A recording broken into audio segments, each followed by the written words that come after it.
Agrigento continuerà ad avere nello scenario del calcio dilettantistico regionale la sua squadra di calcio. Tutti i necessari adempimenti nei termini previsti dalla Lega Nazionale Dilettanti sono stati effettuati. La neonata Agragas Olimpica farà parte del campionato di promozione. Il risultato raggiunto, che certamente è importante, hanno scritto il sindaco Lillo Firetto e l'assessore comunale allo sport Giovanna Amico, non deve però far cantare vittoria, perché se da un lato rappresenta la necessaria precondizione che garantisce l'esistenza della squadra della città di Agrigento nello scenario del calcio dilettantistico regionale, dall'altro non è da solo sufficiente a dare vigore a un progetto di rilancio.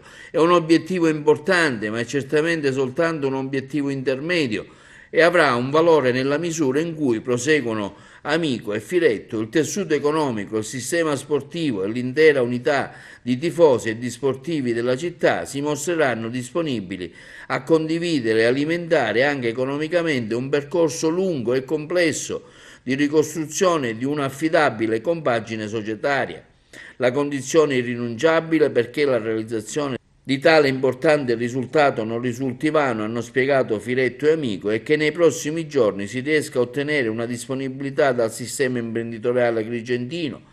Inizia questa seconda importante fase che porterà l'assessore allo sport, attualmente presidente dell'Associazione Olimpica Agragas, all'auspicato passaggio di consegna.